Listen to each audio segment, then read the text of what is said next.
was just thinking about the airplane had one of Irondequoit 100 years ago or more. What that would mean to us. It would enlighten us and give us a new vision of everything. I'm a great fellow to dwell on the old thing.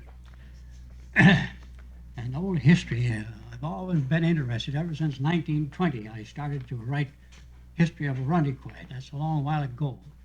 And I want to beg your apology. I wanted to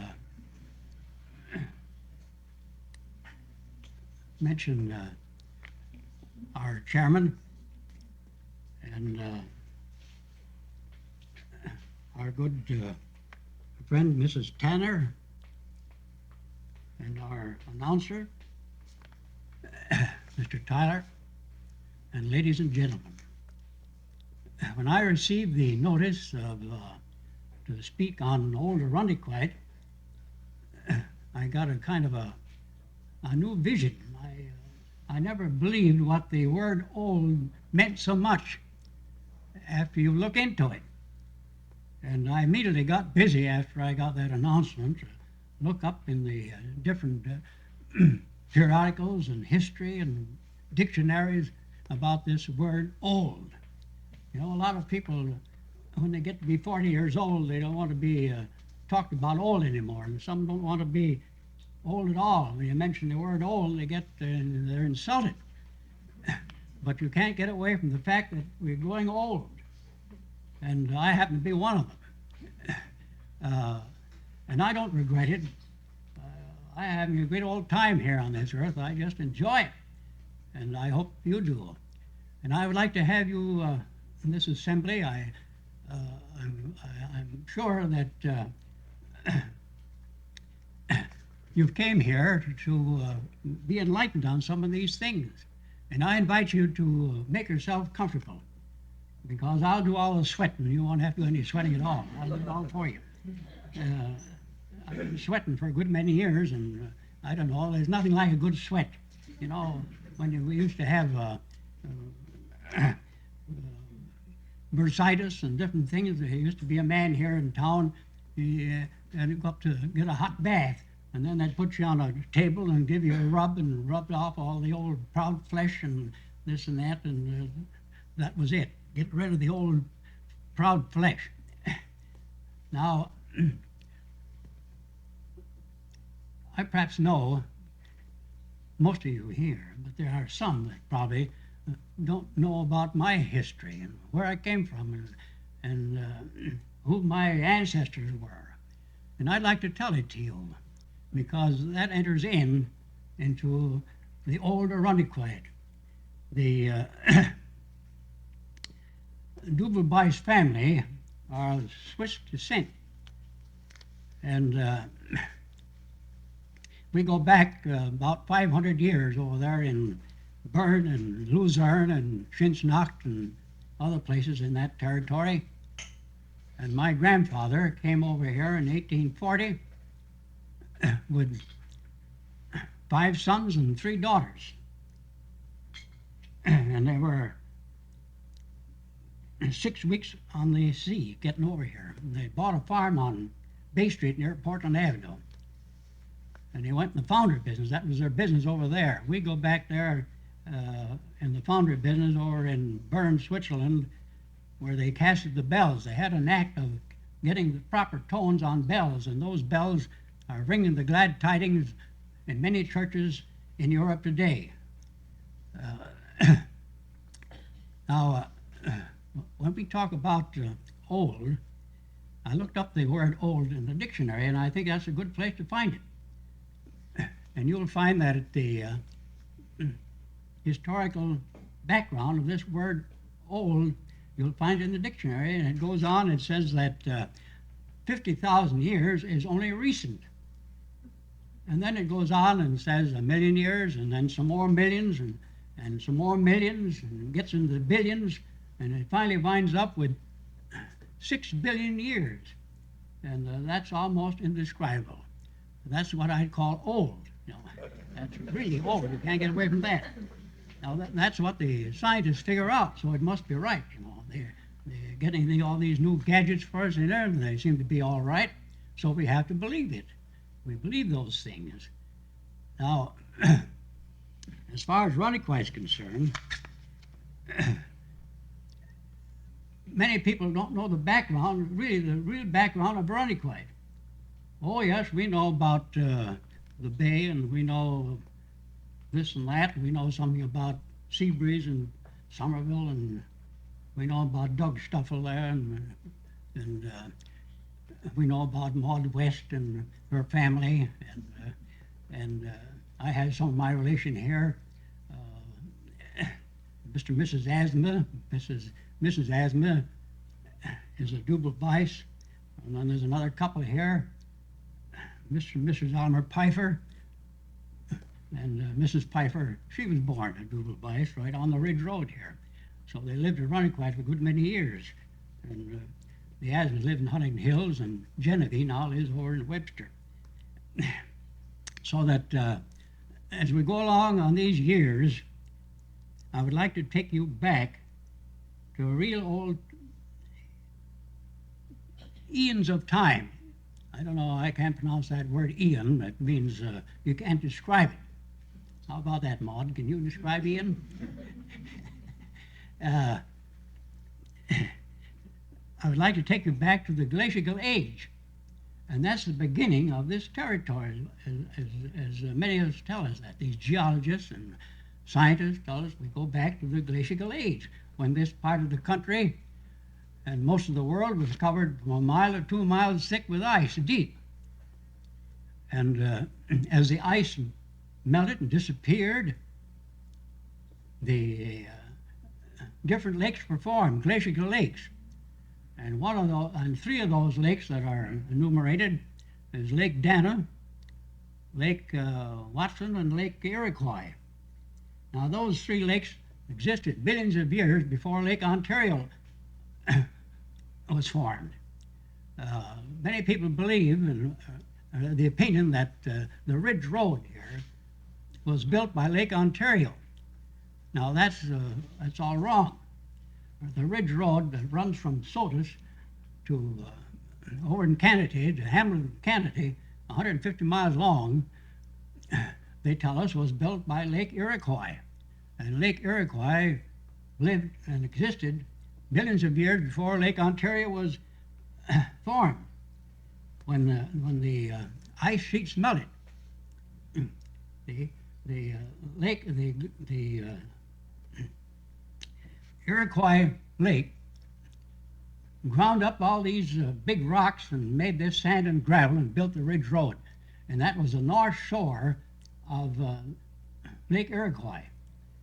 And the equilibrium then, as the ice melted, the earth tipped up 230 feet, and it formed Lake Ontario. Now to prove what I'm talking about, that the Ridge Road was made by Lake Ontario is wrong, is because the Ridge Road is 230 feet higher than Lake Ontario. So you can't really see how it was built by the Lake Ontario. Well, anyway, there was another matter that enters into this, and that's these glacial waters formed rivers. And one of them was the Tertiary River, Terschia, I can't pronounce it, Tertiary River. And that's the river that went down through Irondequoit Bay to the Ontario Basin. And that's why we go down there. The artesian wells over in Webster go down 300 feet deep to where this river used to run and get their water. It's nice fresh water.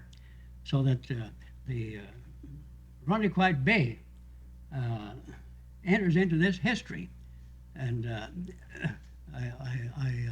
I think that you'll probably be interested to know that it was built by these glacial lakes, or Lake Iroquois, and the river that I just mentioned.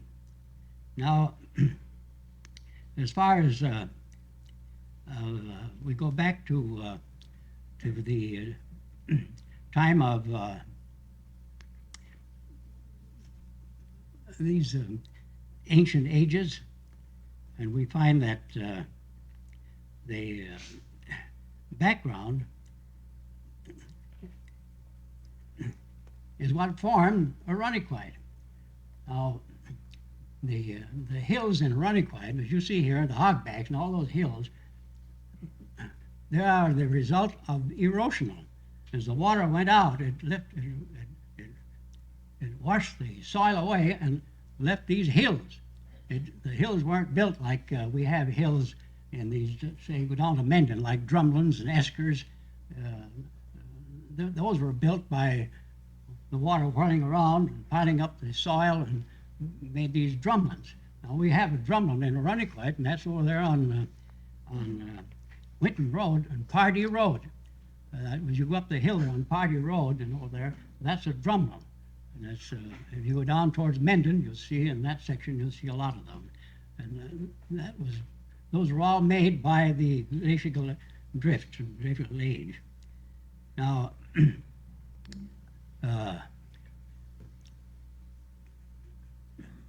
as far as talking about Irondequoit, we have to admit that these glacial lakes were the result of what we have here today. Now, old Irondequoit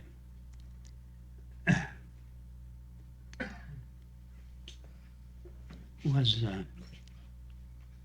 formed, as I said, by these lakes. And then, as the years went on and by and passed by, we had these explorers come here, and like Columbus and Americus Vespucius and Cabot, and they claimed they discovered America, and perhaps they did. But now I'm reading in the morning's paper and the other papers that it's all wrong. That somebody else has explored this way back thousands of years ago. But it's interesting to know that these three men, Columbus and Americus Vespucius and Cabot, were all born free Italians. And I've often wondered maybe the Italians have some claim on that. Maybe they really discovered America. You can't get away from that. That is, as far as printing is concerned. And of course, the Columbus, while he didn't land on the main land, they made a settlement with Americus Vespucius. And Columbus, of course, had the prestige of the Queen, and he had the power. So he couldn't call it Columbus because he didn't discover it. So they made a compromise and called it America, because this man, Americus Vespucius, they used his name, Vespucius, called it America. His name was Americo Vespuccio, so they call it America. That's how that happened. Now the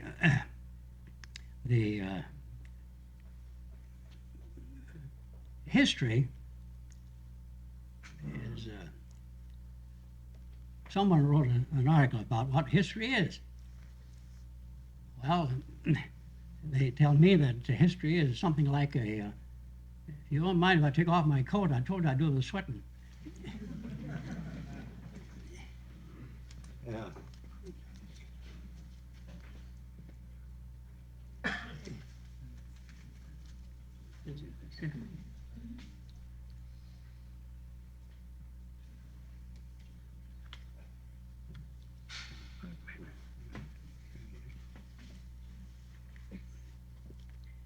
The best example you can give about history is you can describe it as a surveyor. Now, when the surveyor goes out to survey, what does he do? He drives stakes, doesn't he? As he goes along, he drives stakes. And then after his day's work, and he comes back the next day and he wants to continue, he has to look back at the stakes he's already driven before he can advance and drive some more. So that's what history is. History points to the future. and the future leans on the past. That's the best way I can describe it, and I think you'll agree with me that there's something to that. That they're inseparable. One goes with the other. You can't divide them. You can't separate them. That's the way we're living now. Well, I think we ought to go along as fast as possible on this.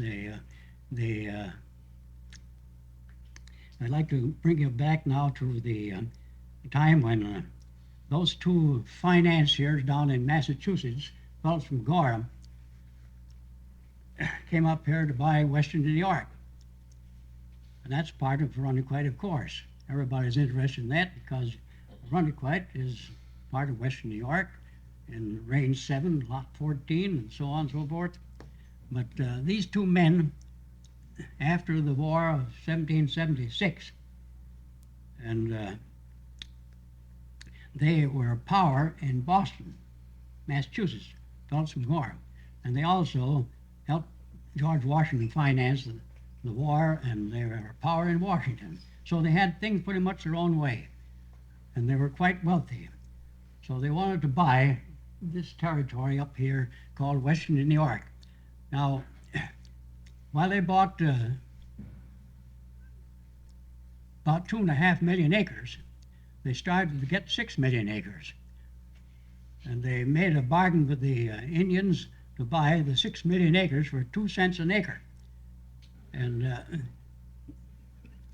they couldn't finance that because the money exchanger down in Massachusetts, the Commonwealth, didn't have no money, only paper money. So they made a settlement to take a lesser amount of 2,300,000 acres, which we have now what we call the fellows from Gorham Purchase. And it took them about 3 years to get that.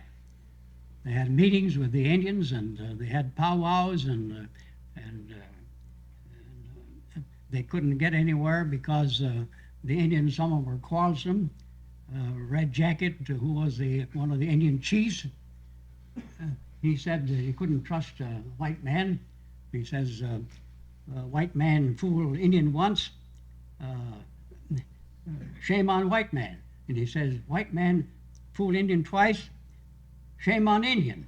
He said, that was his attitude. He couldn't get along with them at all. And the squaws held the key to the whole situation.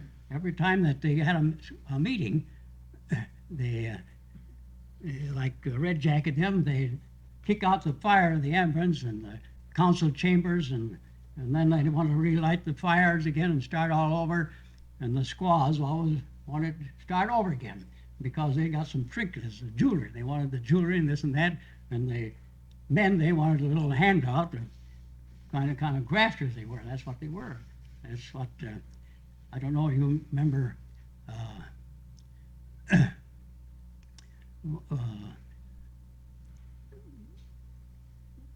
this man was an Indian. He was 90% Indian.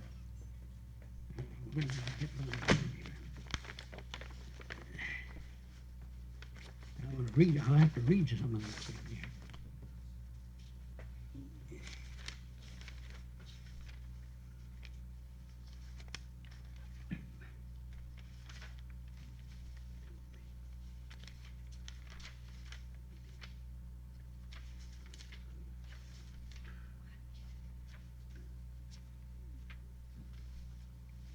I knew the man so well, I should remember that.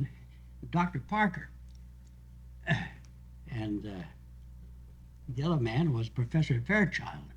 Dr. Parker was an author and a man looked upon as very reliable. His grandfather wrote the Articles of Surrender for General Lee. And people don't believe that. No, the Indians weren't so dumb. I just met an Indian about 2 weeks ago. He comes from Arizona. He belongs to a tribe out there, and he's been converted to Christianity. And we were talking about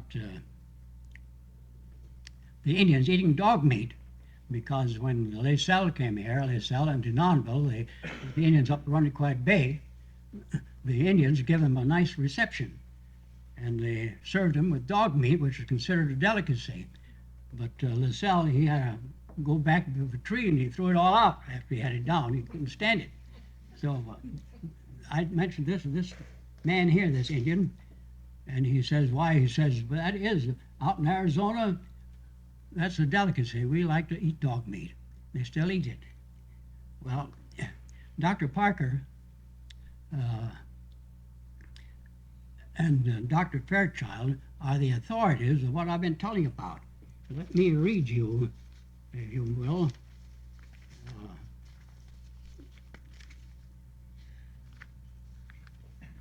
an article that he wrote about Irondequoit. It says here, quote, "The dramatic history of Irondequoit is a stirring pageant that stands unique in the annals of America.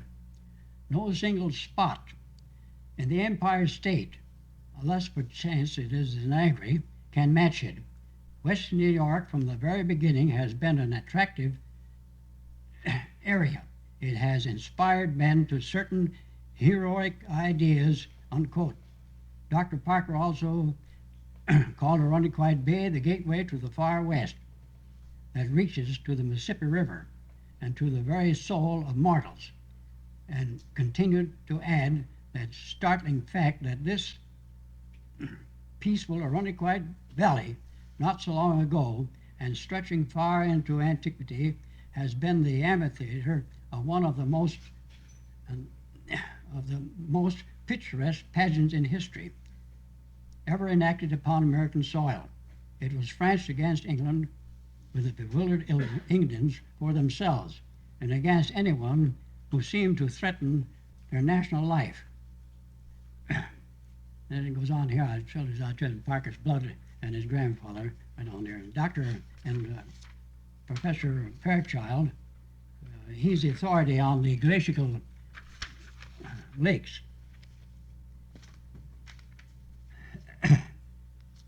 Now, when Lascelles came over here, you've probably read this history. It's all written up in the books in the Rochester libraries. They went up Irondequoit Bay on a peaceful mission. Well, Denonville, he came here with an army and tried to destroy the Indians, but Lascelles came here on a peaceful mission with the missionaries to make this a Catholic territory. Same as over Quebec. So that they went on, Lascelles did, and he went on to the Mississippi and down to New Orleans, where he put up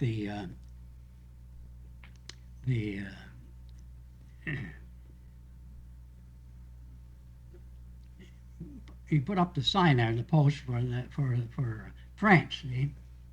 And when France and England got into war over in Quebec in 1759, they fought it out, and both generals were killed over there in Quebec. If you ever get to Quebec, don't forget to go up there and where this fort is. There are 3 big walls all around this fort, and one higher than the other. How they ever got over it, nobody knows. I can't explain it. But the 3 generals were killed.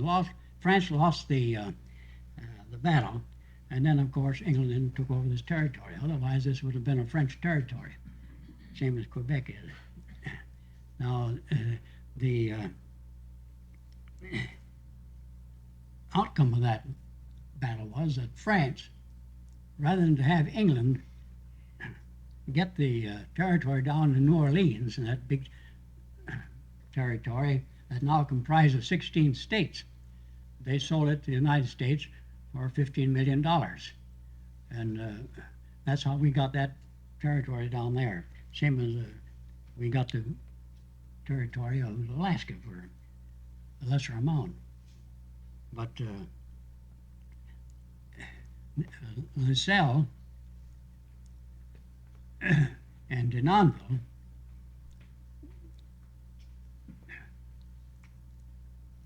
made enemies with the Indians, and so they united with the English. The English united with the English, and then they fought the Americans. So that's how France lost out. Now, I'm talking about Folsom Gorham.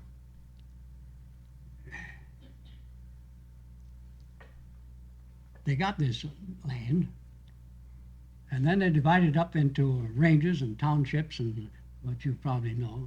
And I have an old atlas here of 1872 that I would like to show you, or you can look at it if you care to later on in the evening, because it describes Irondequoit and shows the lots. Now, a lot isn't a subdivision lot. Lots, what I'm talking about, are lots that contain 100 to 200 acres, and they all have a number, see? And one of those lots is where you live, and it gives on the number of acres. When the town was first laid out as 13,000 acres, is now down to about 8,000, with the city annexation taking it off. I've got a lot of things there that probably would be interested if I talk to you about. I want to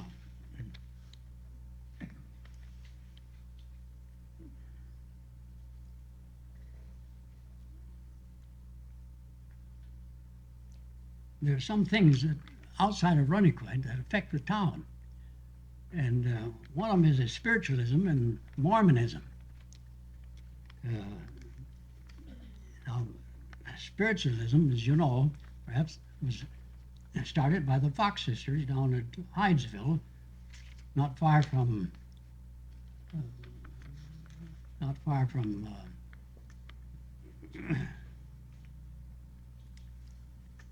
Palmyra, about 5 miles southeast of Palmyra, and that started there with the peculiar noise in an old house that in a hamlet is named after Dr. Hyde, Hydesville. And he owned the property, which was a frame house and a blacksmith shop. And in the house there were mysterious noises and loud rappings were heard by the Fox sisters. Now, one of these girls made friends with this rapping, and she communicated with it, so she claims, see? And that was the beginning of spiritualism. You'll probably remember that the big, large spiritual church on Spring Street was built by the spiritualists. And on front of that church, there was a monument.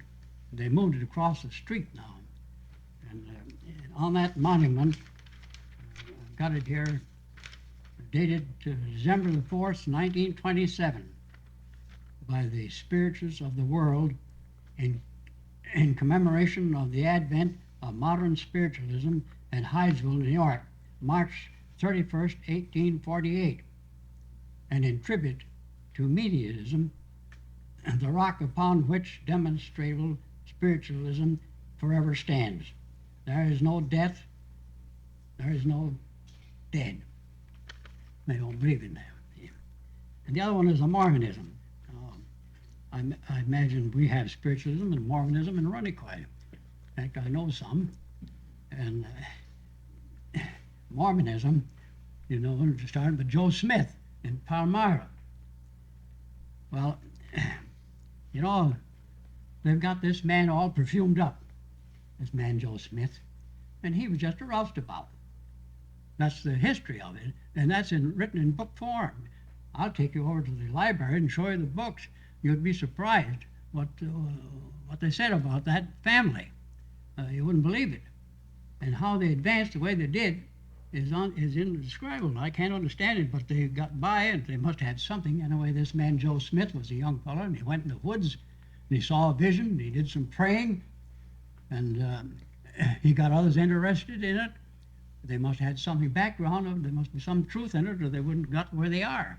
Now, this man, they persecuted him there in Palmyra, and they drove him out.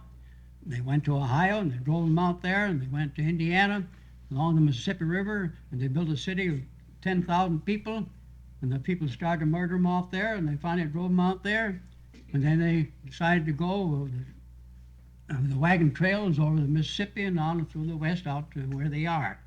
And this man, Brigham Young, when he got there to where they are, Salt Lake, you couldn't see nothing. It was everything was barren land, they tell us. Salt, nothing grew there, and there was about 3,000 people that followed him that time. When they got there, 3,000 people, and that's quite an army. And he says, brothers and sisters, this is it. We're going to stay right here. And they stayed there, and they prospered, and one of the biggest organizations in the country today. And when Brigham Young died, he left near $4 million. How he got that, I don't know. Yeah.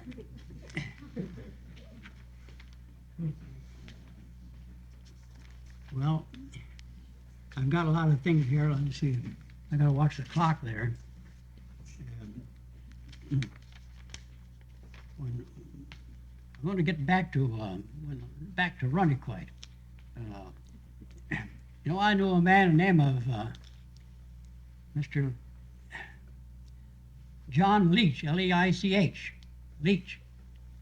When I interviewed Mr. Leach in 1930, and he lived on Bay Street near Portland Avenue. And he was then a man about 90 years old. And he had a son 75 years old or something like that. So he was telling me that Irondequoit at one time had 200 log houses.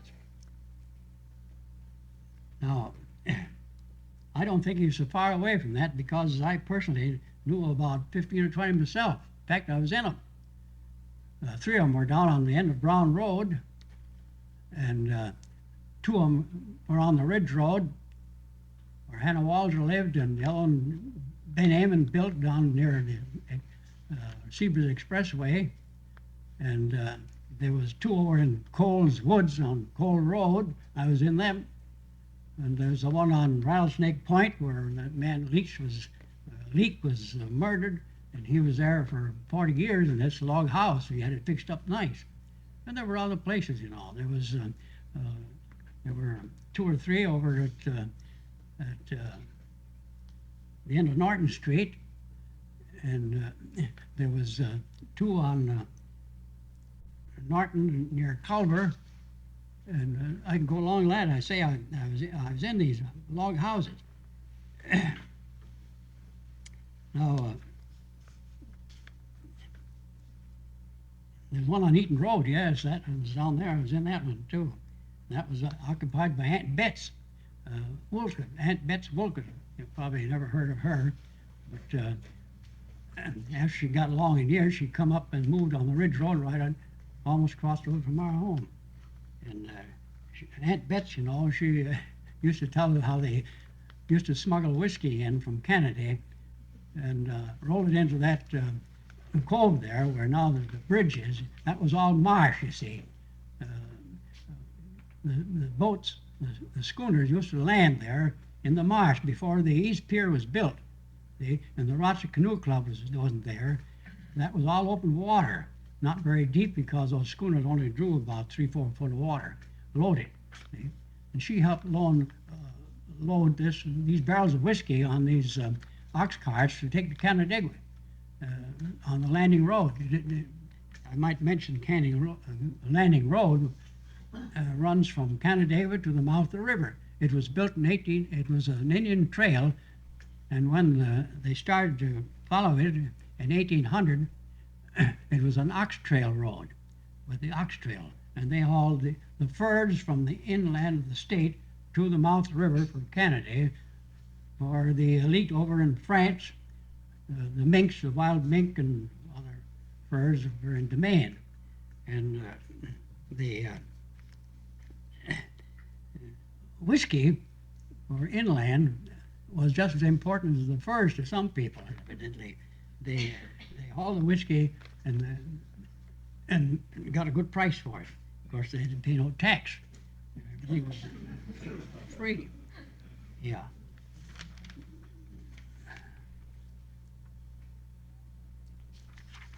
Yeah, there was 3 houses on Brower Road. That here. John Brower, and Fred Sowers, and Urban Neighbor. Probably people know Mr. Urban Neighbor, the Neighbor family. They got here around 1820, and they built log houses. And one of those houses there on Brower Road, I have a photograph of it here if you'd like to look at it later on. It was built by Francis Costage in 1820. And it's the only photograph of a remaining log house in Irondequoit. It was quite a pretentious log house because it had an attic in it. Now, Costage reared 12 children in that log house. You wouldn't believe it, but they had logs across up for the ceiling, and on those logs up there they had straw, see, and the ladder go up to the attic. So the youngsters, the children, had to crawl up there at night and sleep in the attic in the straw, whatever do it. That's how they lived. And their toilet facilities weren't very good those days either. You know. Now, Abel Densmore on Densmore Road, he built a log house. Hosea Rogers was born in a log house in 1812. And when I'm telling you these stories, I can verify them because I've talked to these people, and that's what they tell me. William Blossom, he lived in a log house on Titus Avenue. And Abraham Ernestine, as late as 1840, he lived in a log house on Portland Avenue. I think there's a Mr. Ernestine here this evening in that room. Is that right? Anyway, that's what they told me when I interviewed them. You know, these 3 men I mentioned to you, Brower and Sowers and Costage, they walked to Geneva, from here to Geneva, to get their land contract. They didn't have deeds those days. They had to, from the Indian Syndicate, give the land contract, and when you had a land contract, when you paid for it, why then you got a deed. So the records on those things at that time were down in Geneva. And these men walked from here to Geneva, and they slept, they walked one day in the morning, leave early in the morning, 4 o'clock in the morning, and then at night they'd sleep in corn shocks for the night. The next morning they'd walk day, so they walked 2 days and 1 night, and the same coming back. And Mr. Brower told me he got 20 acres for $400. That's what he paid for his 20 acres. Now the deed of the fellows from Gorham Purchase, the original deed of the 2,300,000 acres are at Bath. And what do you suppose they're written on? With a quill, on sheepskin, vellum, written on. And to prove that it's sheepskin, when I saw that there, it's still got a little sheep wool on one corner of the neck, shows that it was sheepskin. And the man that flourished that pen, it's the most beautiful handwriting I ever saw, and as black as jet black as it can be. It's beautiful, you know. Well, I don't, like about this. I'm going to talk about snakes. Don't get excited. I say here, the history of the town, we must include snakes, because the town was so full of snakes. In my younger days, our yard used to be just full of them. They even crawl in the house. And we used to have milk snakes. They're pretty snakes. They're about 3 foot long, and they're kind of a brown spots and white, and they're harmless. And one of these milk snakes got into our mother's parlor under the sofa. And there was an uproar, of course, and she finally got the snake out with a broom and ripped it out. But they crawled all around. And the snakes came up from Hobby's Creek. Hobby's Creek and the Densmore Creek drained all the sewage out of Rochester down into the bay. And before those creeks were polluted, they were just live with snakes. And they'd crawl up, and in the sand, take baths and just have a good time, They used to breed that way. So that the snakes, by the thousands of rattlesnakes, you wouldn't believe it. Rattlesnake Point, Mr. Leach, who lived there all these years I mentioned before, he killed 132 in 6 hours, rattlesnakes. And my grandfather killed about 30 in just about an hour's time. Rattlesnake Point. They crawl in those crevices, the rocks there, and then they'd come out and sun themselves, and in the winter they hibernated in there. You all know about Rattlesnake Pete, he can tell you all about these snakes. Yeah, 120 of them here.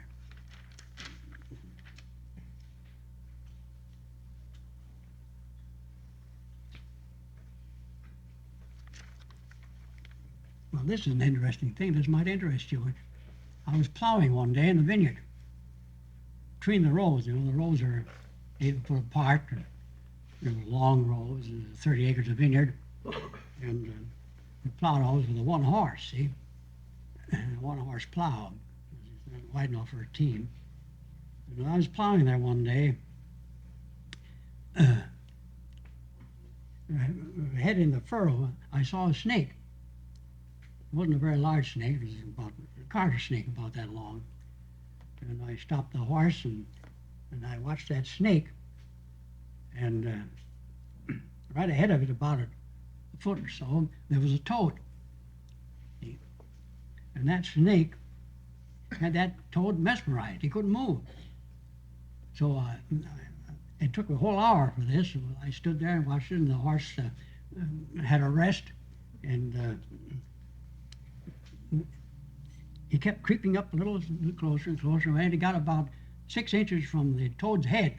He grabbed it by the head and tried to swallow it. But of course, he had an awful time swallowing. It took him a half hour to get it down through his gizzards because the toad was quite large.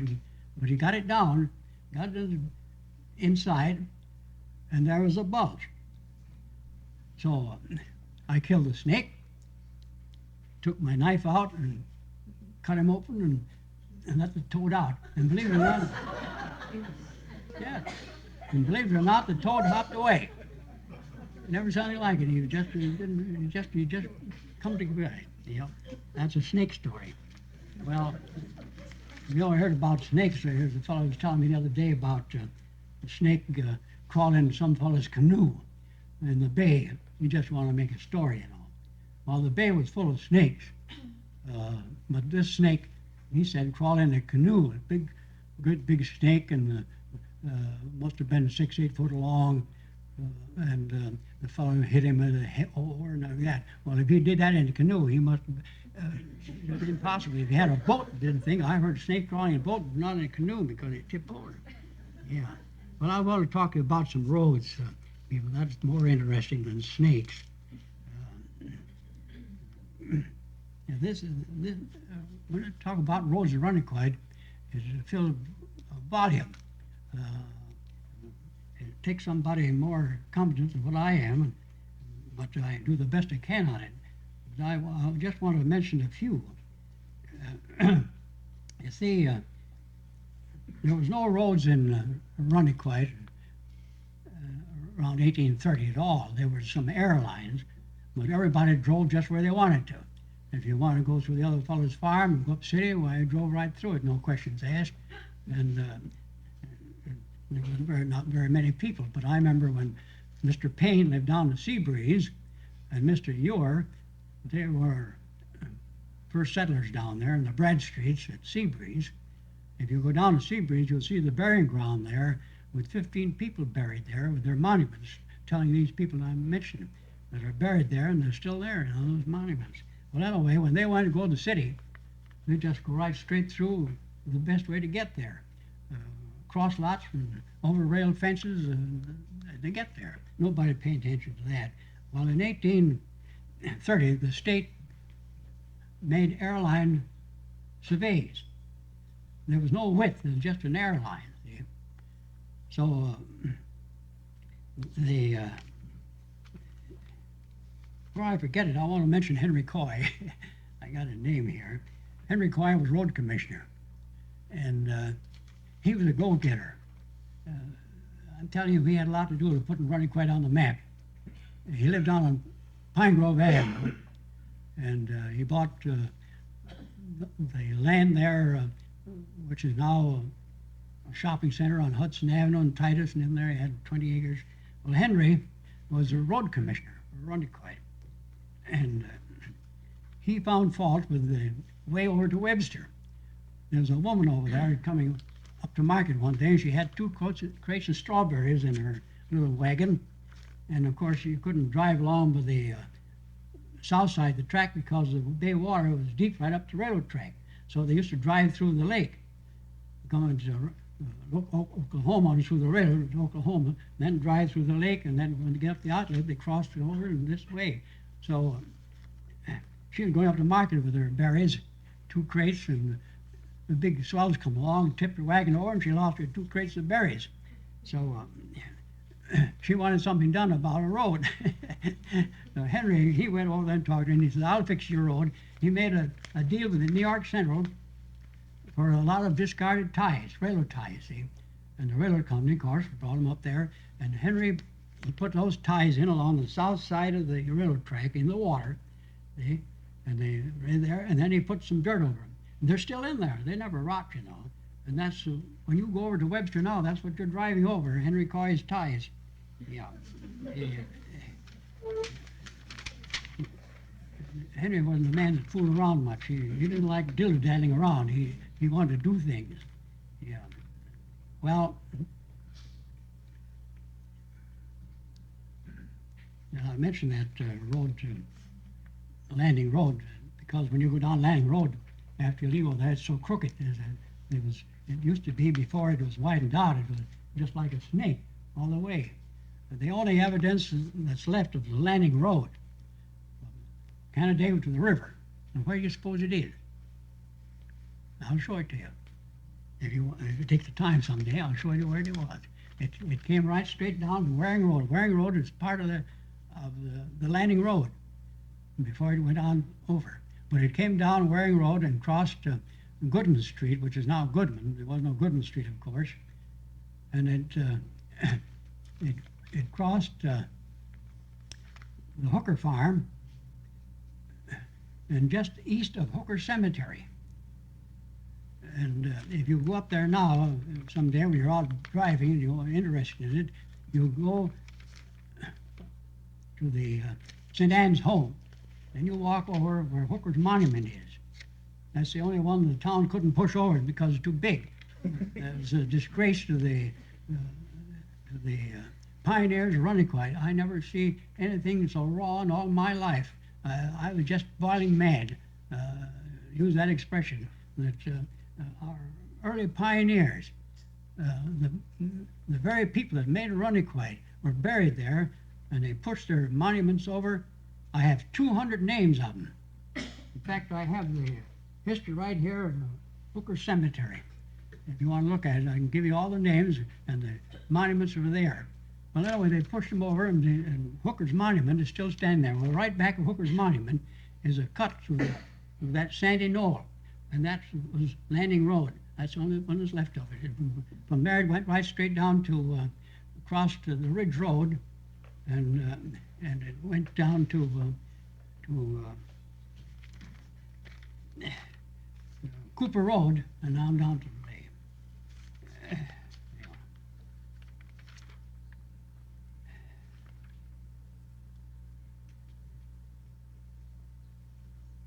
Well, when I was talking about roads, we got an awful jangle in 1912, the Ridge Road. You probably heard something about that. The railroad tracks, the dummy line was along the north side of the Ridge Road from Culver to Portland, and when the dummy line went out of business and they made it a trolley line, they wanted to put the tracks in the middle of the road and put a pavement in. And of course the road was too narrow. So the property owners got together, 32 of us, on that stretch for a mile or more, a mile and a half. And right away there was objections. The state wanted to make 4 rods. Well, in 1830 it was made a 4-rod road, but as the time went on, the farmers keep putting out the fence a little further. Finally, we had no road at all. There's only 16 feet between the dummy line on the south side of the fence. And you talk about runaway horses, you ought to see them. Every time the dummy come along and met a train or a horse, a wagon, boom, over they jump over the fence. We had a barberry hedge there, and it was always knocked down, the horses running over the top of it. The state finally held it up until the road was widened out. And I happened to be the goat, one of them, to see that it was widened out. And the state looked to me to do it. And the town board wouldn't have nothing to do with it. So I said, well, we got to widen it out. We got to have the improvement. You can't go on this way.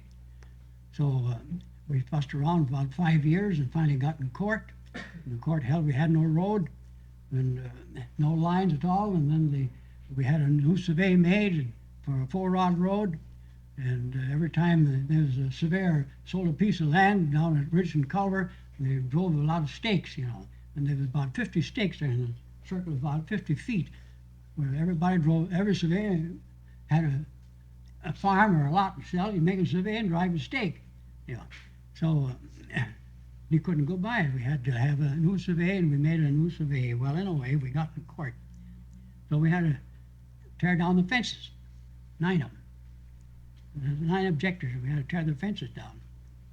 So Jay Stanton was then the road commissioner, and I had to put up a $10,000 bond to protect him from damages for tearing down the fences. With the teams and dump wagons, he came up with about 6 dump wagons and 6 teams, and we started to tear down these fences. Well, I expected trouble, so I engaged Charlie Shield and Gil Anderson, 2 constables, to kind of protect the thing. But we got up with one of the neighbors up there. I don't want to mention any names. Friends of mine and old neighbors. We all got to be good friends afterwards, and always were. So the morning we tore off the first board on this fence, out she come with a revolver, a loaded revolver, and the first thing she did, she took a pop at me with this revolver, and the bullet went over the dump wagon, and I was on the other side, and it missed me. In the meantime, Gil Anderson and she grabbed her by the neck, and she fought and bit her fingers and kicked and scratched them, and finally she hung on to the revolver. They couldn't get it loose. So they dragged her in the house, and after they got her in the house, we went along, the fence was down, and it was all over with. Then we got the road. That's how we got the Ridge Road improved in Portland Avenue. Well, while I'm on the road question, you might know that, probably don't remember, that in 1914 it was, I walked the town board. In fact, I got Fred Miller, who had a wagon that was built for the Rochester Canoe Club that could hold 12 men. They used to, John and Jake Amon used to drive up to the city and get the canoe boys, take down to the bay at the canoe club. and they could hold 16 people. So Fred Miller drove us up down and took the town board and some more. We drove to Somerville, and then I walked the town board down the railroad track to Seabreeze, 5 miles long. And I'll never forget Tim Grant. Is Mr. Grant here tonight? Oh, there you are. Well, there's your dad. Yeah. You're Frank, aren't you? Yes. Sure. Well, I got a note here somewhere that your great-grandfather was Sidney Grant, was a relative to General Grant? Very distant, yes. Yes. Well, we have some people in town that you can point to anyway. Well, I'll never forget Tim. I always called him Tim. I like that man. He was a fine fellow. And when he got excited, you know, by gosh, he said, I'm going to build a road through this pond here. He said there were 5 ponds right up the railroad track, you know. Well, I took him down to Geisler's Hotel and bought him a dinner, fish and chicken dinner, and they had a great old time. And of course, they didn't see it at all. And finally, I took it up with the board and the engineers, and we got the road surveyed out in 1914, and we started to build it from the boulevard. Well, we got put near to Rock Beach road there, a little beyond. And then the war started, and that held up the whole thing, you see. So after the war, then the road was completed, and that's the beginning of that road, Lakeshore Boulevard. It's a disgrace that somebody hasn't made more of an objection to the railroad that defaced that part of Irondequoit. Beautiful beach, you know.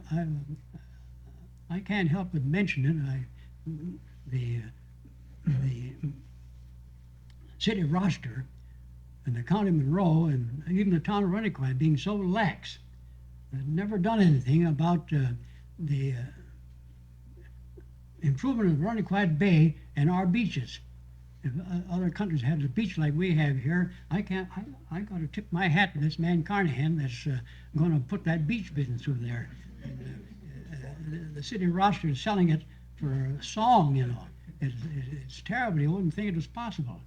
But a city like Rochester, they've always neglected the bay and the lake. When you talked about a bridge across the bay, when I talked with them in 1930, talked with a banker up there, and he says, well, that guy's nuts, he says. That's what you do. And, yeah. Well, I says, when I started to build the North Park Hospital, I went to see Mr. Ball, president of the Lincoln Alliance Bank. Well, I shouldn't mention that, the poor fellow's dead. He says, well, anyway, he objected to it. He says, we ain't got no money. Well, I said, Mr. Paul, I said, here's a town of Greece, running quite in Webster. We got to have a hospital on this side. He didn't see it at all. You know, you don't know this, but I can say this. I had a man with $1 million. All he wanted his name written over the hospital, like Strong did. His name. He'd put up $1 million, and I had a date with him. He was down in Florida and got his letter home. I can show it to you. I'm not talking to my hat.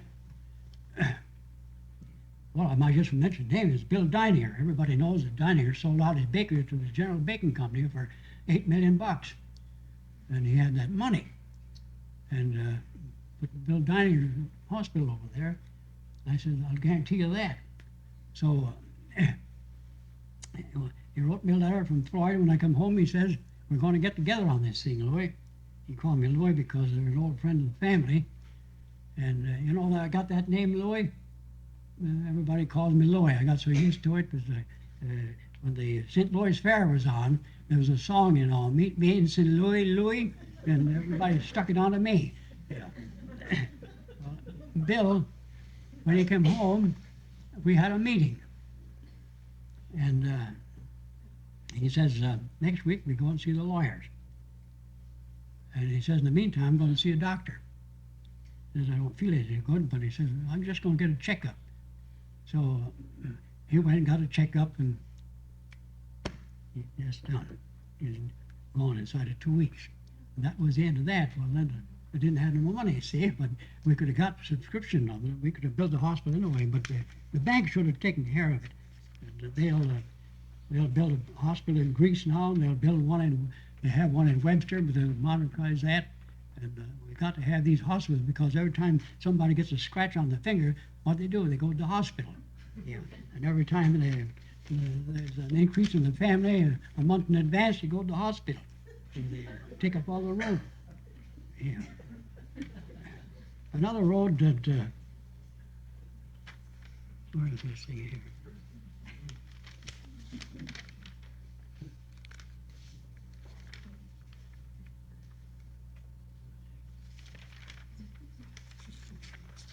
Yeah, Bayshore Boulevard.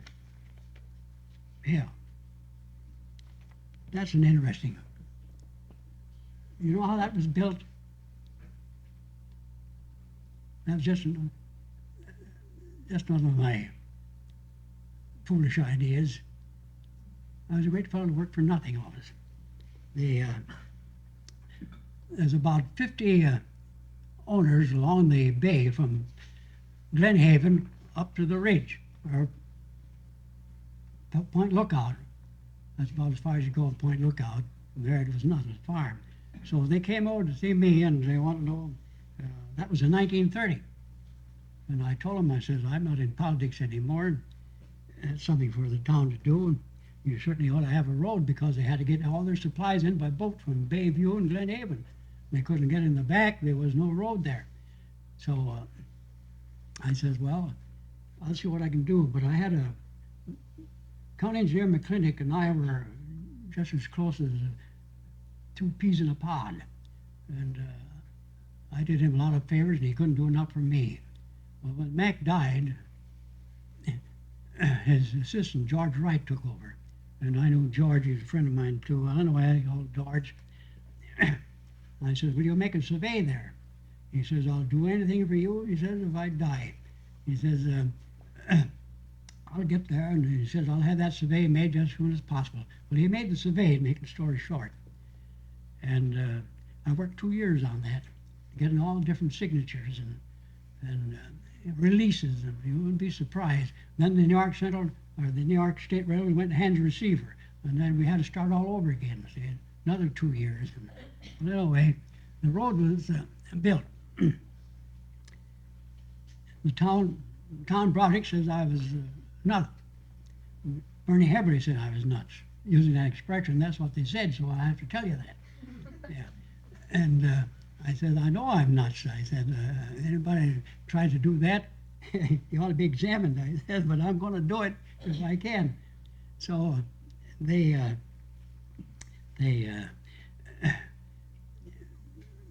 people along the bay, of course, they put up an awful uproar about it. They wanted the road. So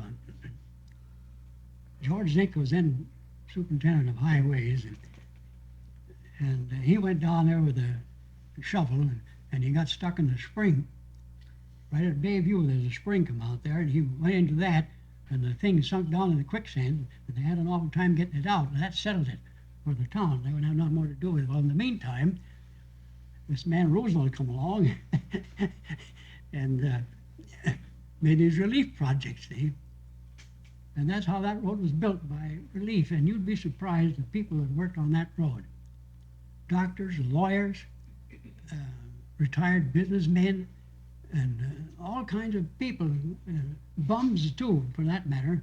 But there was 300 people worked there for 2 winters, building that road with push carts.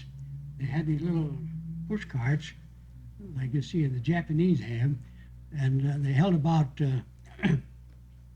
a half a yard of dirt. There'd be 2 men up on the hill load the cart, while the other 2 watched them smoking their pipe, and then when they had it loaded up, the 2 would push it down to the dump, the gully where they unloaded it, and the other 2 fellows up there waiting to get back. So they put 2 carts in the morning and 2 in the afternoon. That was 4. About 2 yards of dirt they moved in a day, the 4 men. See? Well, they filled in that gully, and there it is. I don't know how many thousand yards. Well, it cost the state about $400,000 for my loan. but people had something to eat. I'm telling you, there were two men that owned a farm, a foundry, a big foundry in Rochester. And they had two beautiful homes on Culver Road, and they lost them. And they worked there the 2 winters to get something to eat. I'm telling you, it was tough. You wouldn't believe it. Well, that's how that road was built. What else we got here? You want to listen to railroads? What time is it? Am I finished?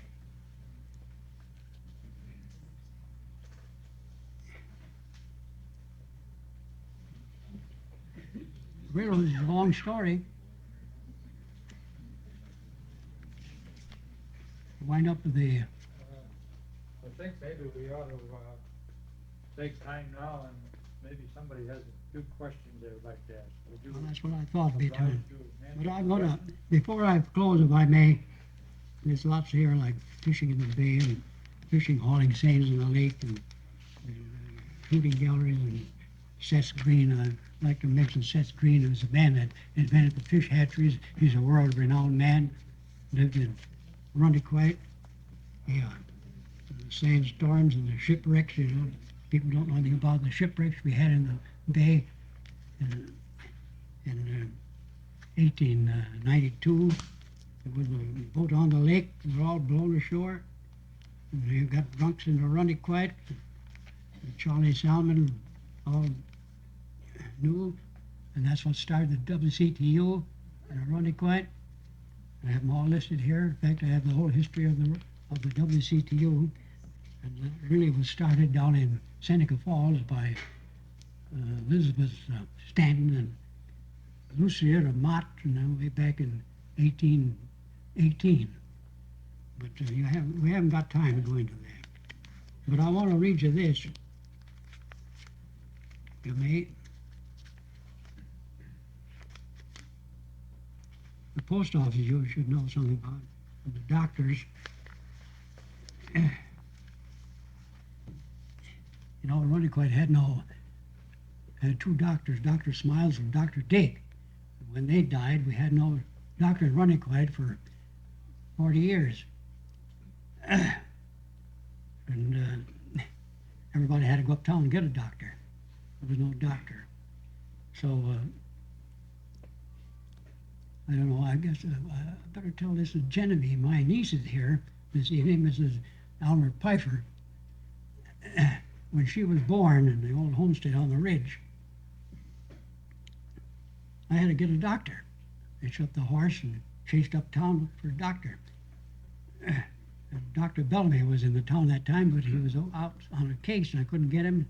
And I finally got a doctor uptown. And when I come back in the yard, Genevieve was born and there was 3 doctors there. Will you stand up, Mrs. Pfeiffer?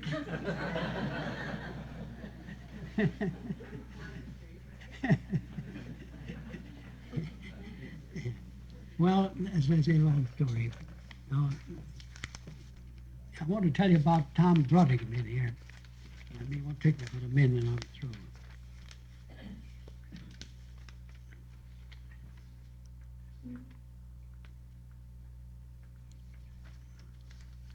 No, I'm going to tell you about Noah Musselman. Who, anyone here remembers Noah Musselman? Yes. He lived on the boulevard. Well, Noah, he bought 2 acres down there in a nice house, and he was a huckster for some years. And all of a sudden he got a notion that you do a lot of curing with tea leaves. And you just steep the tea and drink the tea and cure most any kind of disease. And he got quite wealthy, you know, did, selling tea leaves and tea. Then he went out on lecture platform. And I want to read one of his, what he said at one of these lectures he gave at the old Lyceum Theater. You know, he'd strut back and forth on the stage, that big stage along in this room here, and he just keep walking back and forth, running back and forth, and talking. So there's a woman finally, his topic was continuity of life. So this woman didn't understand him. She says, Mr. Musselman, will you explain what continuity of life is? I don't understand you at all. Well, here's what he said. My dear lady, continuity of life is hard for some people to understand. As an illustration, I wish to say this. The day has gone by when the aristocratic foundations of society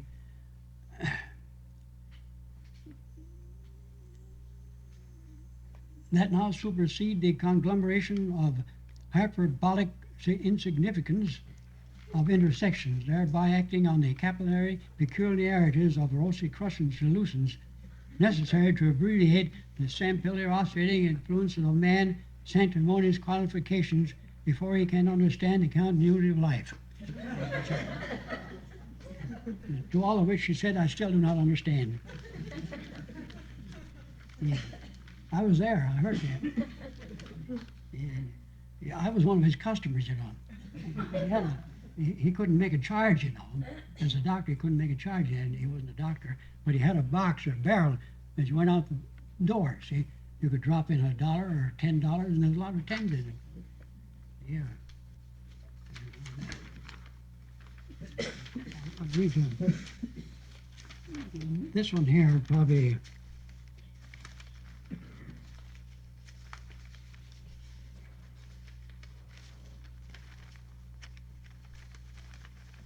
finished.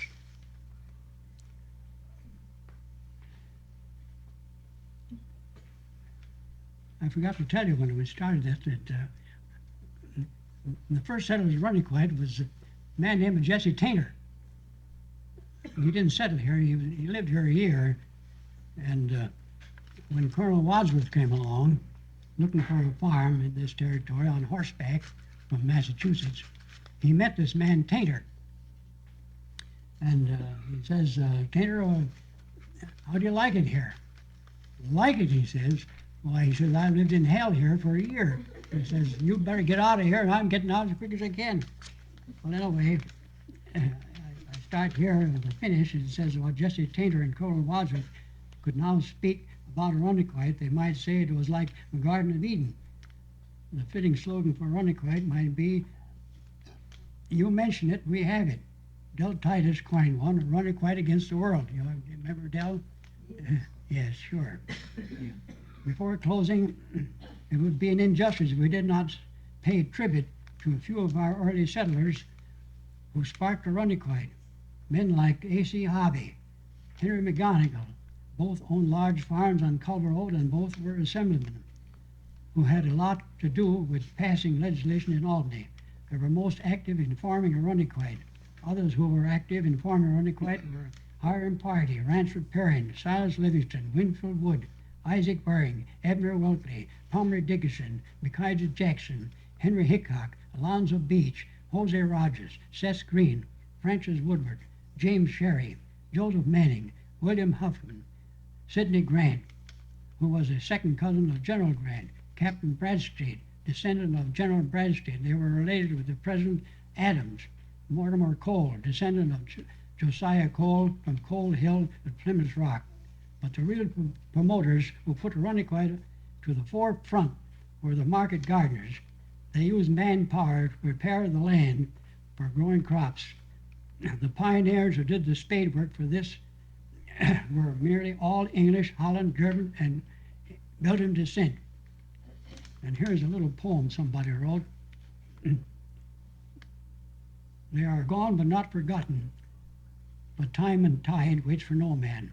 The following lines were written by Nancy Priest in memory of them, for them seems appropriate.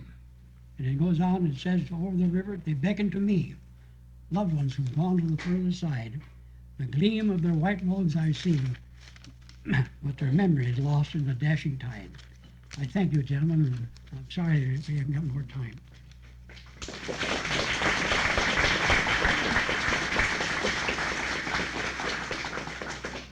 We might have a couple of minutes there for a quick question, if anybody has one. Can I copy that picture you said you got at my great-great-grandfather's log Beg cabin? pardon? Can I copy of that picture you said that you've got, my great great Yes. grandfather. I want to show you this map here that's showing you a lot, because some people get confused about it. Well, if there are no questions, I have one, Mrs. Tanner would like to announce the next program, our next meeting next month.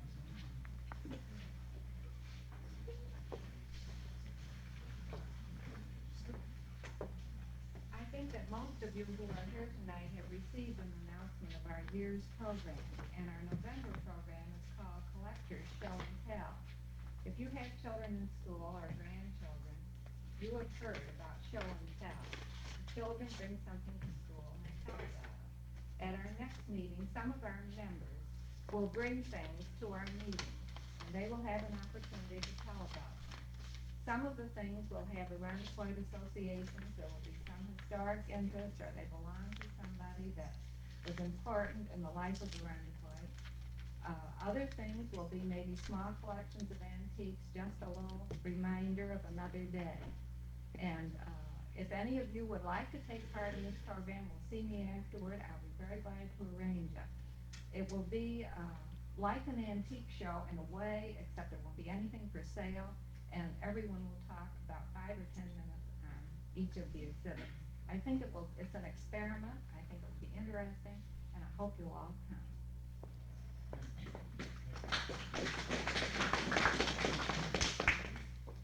Well, I think that's about time for our meeting to draw to a close. We have some refreshments over here, and I'm sure Mr. Dubelbeiss would be glad to talk to anybody who wants to go up and talk. Yes, I'm right here.